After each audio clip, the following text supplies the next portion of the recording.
Okay, so as I've been nicely presented here, my name's Ian Marison. I have, as you say, many hats. One of them being as the current chairman of, or I shouldn't say chairman, but the current CEO of NIBRT. I'm also a professor of bioprocess engineering, and so I've taken a great liberty today because I'm going to talk to you about NIBRT just a little bit, but since it's to link up with the next session, which is about drug discovery, so it's innovation in drug delivery and so on, I'm actually going to present a bit of science too. So I'm going to do a sort of a transition between the two sessions, this one and the one which comes after. So I'll try and go quickly. So this is a little bit the presentation that I will give. A little bit about NIBRT and its innovative, let's say, approach to research and so on. And then I shall actually talk about delivery of cells and also of drugs in different systems, because this is a particular case that NIBRT has a rather great importance in. We have quite a background in these areas of cell and, let's say, drug encapsulation. And I would even go as far as to say we bridge the gap between the small and the large molecules. So we're trying to do a little both of those. So this is what I'm going to try and do, and I'll give you one or two examples at the end of how we do that. So just to start, so here is a small molecule, that's of course aspirin. And this one is, in fact, an antibody, an IgG antibody. So one of the challenges, I think, to Ireland, but also to our industry, is, in fact, how to transfer all the know-how that we've developed over many, many years in the small molecule field. How can we do that and apply it to the large molecules? And this is really what NIBRT is about. It's about this transfer and trying to produce or help companies to produce these different types of molecules. Now, this is a nice picture. Actually, it would have been better. The resolution's a little bit poorer. But this is, by the way, I invite you all to come to visit NIBRT. Before I go much farther, if you haven't done so, then I think you definitely should. This is just a picture of a control room, which is between the upstream, and on the other side here, there is the downstream pilot plant of NIBRT, which operates as a GMP-compliant type of facility. So this is very important. Just a little bit of background. As I say, I'm not going to talk too much about NIBRT, but it's the stakeholders, the initial stakeholders are actually UCD, DCU, Trinity, and Sligo, and it's created for industry by industry. So initially it's IDA funded, and it was created with, now depending on the figures you've heard this morning from Barry O'Leary, let's say about 57 to 60 million of government money. So this money was invested in order to help support the foreign direct investment and to keep it here. So essentially, we would like to keep the companies here, and we would like them to develop from manufacturing industries into more R&D and early stage development. So this is why I've taken a scientific approach for the following part, because I'd like to show you some of that development. So to come back again, so NIBRT is a place where we create a competitive advantage. Now, I'm not trying to show off. We've been open since a year. Again, you have to go and visit, but we've had a lot of accolades recently about we are the #1 client for many of the major pharmaceutical companies for their training and research activities. So please come there and see it. So this is just the upstream pilot plant. So if we look first, so I deliberately use the word expression systems. What are we trying to do? We're trying to produce biopharma-based molecules, and it can be in bacteria, can be in yeast or other microbes, and it can be in animal cells. And currently, most of the material is still actually in E. coli or bacteria, with these two roughly 50-50 in animal cells. So in other words, we are trying to produce drugs in any of those. We are definitely industry driven, so we will produce them. The plant was originally developed for the animal cell field, but in fact, we have a huge experience also in the bacterial side. So I won't go there. Instead, I would like to focus a little bit on these challenges of the animal cell culture. So these are the proteins which are being produced, which have post-translational modifications. We produce them in animal cells because they're glycosylated. They have certain modifications which you cannot achieve easily in bacteria. So we produce these in this plant, but in order to go forward, we're trying to drive a new philosophy, which is process intensification, process scale down, de-risking of new process development. So this is our philosophy. And we do this by having very high cell density cultures, very well controlled, and then focusing on how you deliver the drugs so that actually you need less of them. If you can deliver the drugs in a targeted way, of course you need much less for a dose. So this is what I'm focusing on today. So this is, of course, my own research activity, amongst other things. So when I talk about encapsulation, for example. This is cell encapsulation, bioartificial organs. I should also point out these can be stem cells. We are also so we have projects on mass production of stem cells for drug testing, but we equally have projects where we use stem cells, CHO-type cells, producing proteins at very high densities.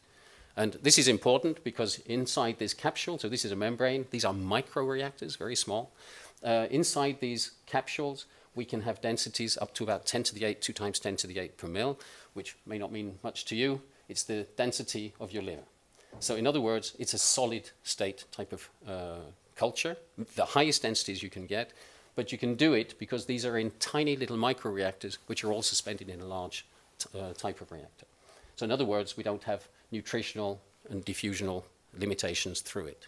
Does that make everybody clear on that? So in other words, the nutrients can go in, the waste materials can come out. It's a semi-permeable system. And this is a system we are developing within NIBUT. We actually are developing a center of excellence in encapsulation technology. So if I go on, to give you some pictures. So we have the technology. So this is interesting too. We develop technology in order to make these capsules. So that's already an innovative spin-off of some of the activities we do. And these are actually sold through a company, actually in Switzerland at the moment, because that's where I originally came from. But this is coming to Ireland very soon. And these are the types of capsules you can make. Now, you see they are quite small. But inside these capsules, here you have cells. So this is after they've just been inoculated. And then we have a different type of encapsulation, this is a single nozzle. This is a dual nozzle, which means if you can just about see, we actually spray things through this jet, and we can put a coating, which is the membrane, directly around the product, which could be the drug. So you can do both. You can either make beads or you can make capsules directly. So this is a technology which we actually own, and we have IP. So this is, again, NIBUT doesn't just do research and training to support the industry, it also develops new technologies and for industry. And so here is an example of another thing, which I'll show you in a minute. This is another type of capsule, which doesn't contain cells, but you see here the membrane, so this is very nice. You see also they're all the same size, which is also very good. And the aim of this is this contains a core, so we call it a liquid core. And I shall show you in a minute, we can use that to put drugs inside that liquid core, because very many of our drugs, whether they be small molecules or large ones, are fairly insoluble in an aqueous environment. So it's a very good way of putting liposoluble drugs inside an environment and using this membrane to control its release. Of course, that means we're very much into non-parenteral drug delivery. This is by oral, nasal, or with other routes. So again, I just come back. I go very quickly. I'm not going to spend too long on this. Just to show you the type of things that we do. And these, by the way, we offer this as a service. So all of the things we do in NIBUT, the R&T of NIBUT is research and training.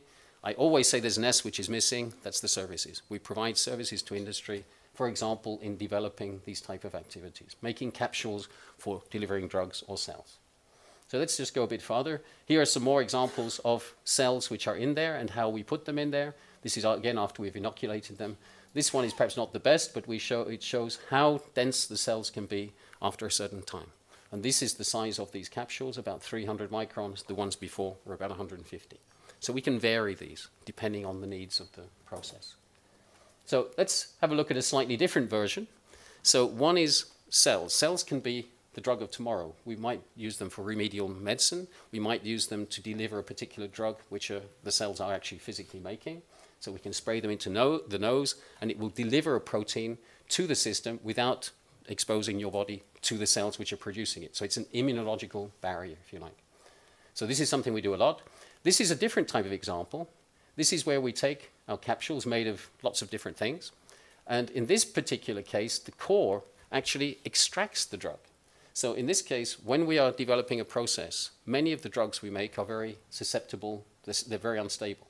So what do? We throw literally these sterilized capsules into the reactor, which is producing the drug, such that you can absorb the material into the capsule, into an environment which makes it sterile. So this is very new because those who are in the pharma industry, you have upstream, you have downstream.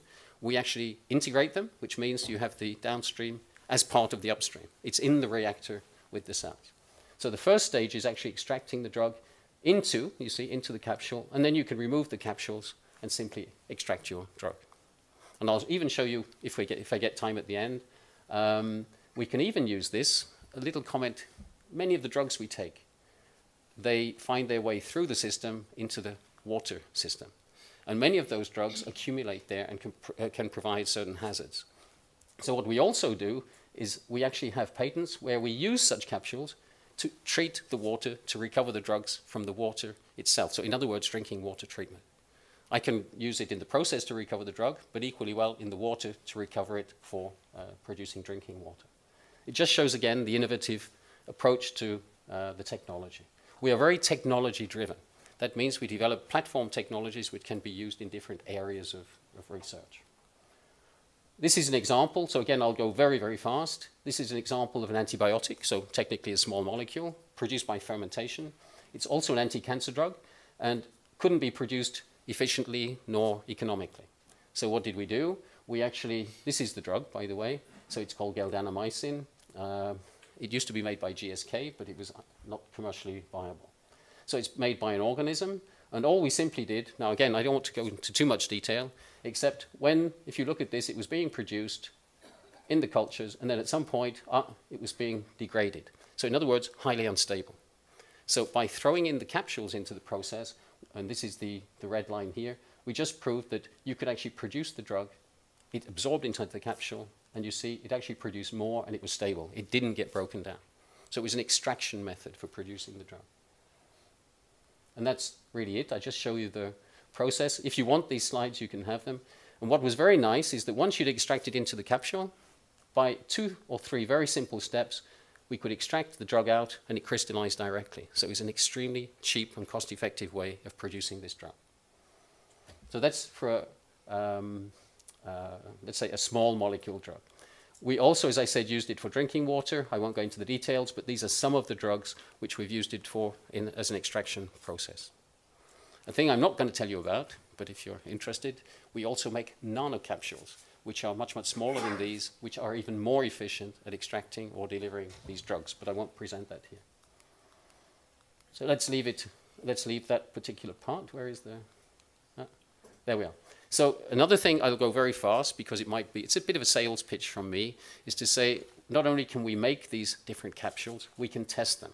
So we have a whole series of methods whereby we can test their mechanical resistance and their flexibility. We can test their porosity. We can use atomic force microscopy to get all sorts of images of the surface of these particles to characterize them. This is all available within NIBUD, and these are just lovely pictures. So again, if you want them, you can take them home. These are things where we can look, as I say, at the surface of these different materials to see what their structure are. We can use polymer structural analysis in order to, that's just heating at different points, to see how the structure of the polymer, these are the polymers that make up the capsules, how they evolve as a function of time, depending on the conditions in which you store them. And then you see these lovely pictures. So we can look at, we can look at the surface again. If you, this is an alginate, a very simple polymer, but if you store it incorrectly, you can even get the formation of crystals, which means that they aren't suitable for making these particular types of material. So we do a lot of material characterization. Here we have, again, confocal microscopy. This is the membrane which is around the capsule, so we can characterize this to death. Very nice pictures of where they are. We can use, again, atomic force microscopy. These are just pictures. So I should go fast. The aim here is that this little thing, this little lever, or cantilever, is dragged across the surface, and by doing that we can follow the contours, and we can even measure the penetration, therefore the pores which are in there. And all of this is used to characterize, these are actually the polymer chains, if you like, which are on forming our capsule membranes. And so in other words, we can control them. So you see, this is a NIBUD specific project in association with a group. So one of the groups is in DCU. And these are many of the different things we can do with it. Full characterization of the topography. I've got lots and lots of pictures. The cells, so this is important. You see, this is one cell and showing how active it is. And we can see the nucleus, for example, here, and also some other material which is in there. It's a dividing cell, this one. And we can see that this particular cell is near to the surface of this capsule. So we can follow the development of them. Are they viable? Are they not viable? How active they are? We can follow this as a function of time. So again, I won't go through too many. I have lots and lots and lots of pictures showing you how we can characterize these cells and encapsulated live CHO cells. It can be used for other cells, but where they are, how they're distributed, and what you can do with them, and how they evolve as a function of time. So I just leave you with a few. You can have, as I say, all of these things for yourself afterwards. But what I'd really like to go, this is also very important to see how these capsules, so if you're going to deliver a drug, you have to know the properties of the porosity of these. And these are actually pores, for example, within the surface of the capsule, which we can regulate to permit the flow or otherwise of a drug through it into your system. And you can see them even better here, these different types of pores which are on the surface. So now I'll go very quickly on an example. This is again a small molecule. So just to show, this is one where we want to deliver these NSAIDs into the gastrointestinal tract. It's done actually with the company Sigmoid, which you may or may not have heard of. So Sigmoid, and through a studentship which was given by the ERCSET, so paid for by the ERCSET, we are working together to deliver these particular drugs. So in this case, we also take a drug which is fairly water insoluble, and we try to make it in a way that, oh, sorry, too fast. We try to make it in a way that the drug is inside, we coat it with something so that we can now regulate very carefully the flow of this anti-inflammatory drug into the bowel.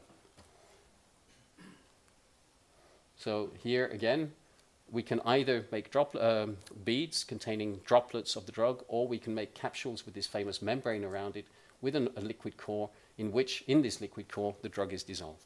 So it can be essentially in a more liquid formulation or in a powder formulation. That is the drug that we were working with, I cannot pronounce it, but anyway, it's this drug. And there's a whole variety of these drugs. And so these are very common ones. You probably know them. They're poorly soluble. They are these COX-2 inhibitors and so on, used for these type of applications. One problem with them is that if they are in too large doses, they can actually inflame. Yep, I have 2 minutes. And yeah. So anyway, I'll go fast here just to show you again what we do. Here it is. So we developed capsules which enable us to deliver the material at a constant rate for a long time. So over a long period of time. And there's something on the market called Celebrex, and this has a much poorer delivery, as you can see here, and even an optimized version, much worse. So it's got very good drug delivery characteristics. And this is again to show that we can release at 80% of that drug very efficiently over a prolonged period of time. So I will tie up here. Again, how the drug, we put it in a form like this. This is the form where it's just in water, suspension in water. And because it's so small, it's delivered very, very carefully to the system. And then I'd like to perhaps, I can finish here. We try to encapsulate other things like folic acid, another small molecule. And this is for example, putting into food products. So you know that a lot of the bread, especially in Ireland, it has this folic acid in it. Folic acid derivatives are often very labile, especially during the heating, baking process. So we actually make also capsules containing folate derivatives which are resistant to the heating or baking process. So that's another example. So here I finished with 1 minute and 30 seconds to go. So the aim of this, the conclusions are, we are developing a number of innovative programs, I think in Ireland. It's spelled wrong, I'm sorry. But in drug delivery, you are very strong. So I came from abroad. I find that Ireland has a very strong drug delivery network, and we're trying to, with David, for example, later we're discussing how we can link that together and use an organization like NIBRT as a hub, if you like, to coordinate some of those activities here. So NIBRT would be an ideal vehicle for this, and I'd like your support, if that's the word, to try to get you to encourage the linking together of some of the activities from these different centers and clusters. And we develop novel technologies, both for large drugs, but also for small ones, and we also even recover them. And there are a lot of potential business opportunities, so I can even say we are developing a spin-off company, which will be based in NIBRT, which develops many of those activities. So if you're interested, you can contact me. So I think that's enough